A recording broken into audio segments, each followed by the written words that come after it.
आज 8 जुलाई को supreme court में नीट यूजी 2024 को दोबारा करवाने की मांग वाली याचिकाओं पर सुनवाई शुरू हुई। क्या नीट की परीक्षा दोबारा होगी? जो बच्चे मेडिकल की पढ़ाई की तैयारी कर रहे हैं, क्या उन्हें दोबारा एग्जामिनेशन सेंटर में जाना पड़ेगा? क्या आधा दर्जन स्टूडेंट्स के अपराध की वजह से 23 लाख स्टूडेंट्स का भविष्य खतरे में डाला जा सकता है?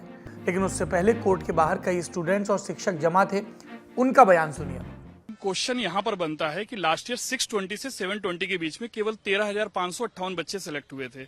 इस बार ये जो नंबर है ये 58,500 के ऊपर का है। तो ये जो जंप आया है 500% का, तो ये तो क्वेश्चन बनाता है कि बच्चे बढ़ सकते हैं, 10% 20% ग्रोथ हो सकती है, लेकिन ये 500% ग्रोथ हो रही है, इसका मतलब दाल में कुछ काला है।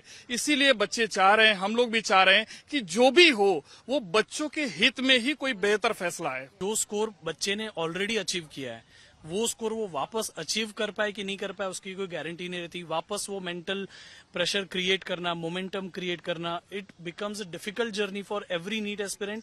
और अभी वो काफी डिलेमा में है। इतनी सारी अलग अलग चीजें आई है। कई बार सेंटर और एनटीए ने भी कहा है कि रीनीट नहीं होना चाहिए। कुछ बच्चे ऐसा कह रहे हैं कि रीनीट होना चाहिए, जिनको लग रहा है जैसे काफी सारे बच्चे जो 650 के आसपास है, 620, 630, usually on giving mock test they consider कि 620 के ऊपर आने ही उनको मेडिकल कॉलेज मिल जाएगी। बट अभी वो सब लटक चुके हैं। दे हैव नो ग्राउंड कि अभी उनको कहाँ पे मिलेगा कॉलेज, क्या मिलेगा। इसके बाद कोर्ट का आदेश आया। क्या कहा गया आदेश में? रीटेस्ट का आदेश देने के लिए हमें 3 सवालों के जवाब खोजने होंगे। पहला, क्या पूरे सिस्टम के तहत पेपर लीक हुआ? दूसरा, क्या पेपर लीक की वजह से परीक्षा की पूरी प्रक्रिया धूमिल हुई? और तीसरा, क्या इस फ्रॉड का लाभ उठाने वालों को बेदाग स्टूडेंट से अलग किया जा सकेगा? इसके अलावा एनटीए को कुछ सवालों के जवाब खोजने होंगे। पहली दफा लीक कहां हुआ?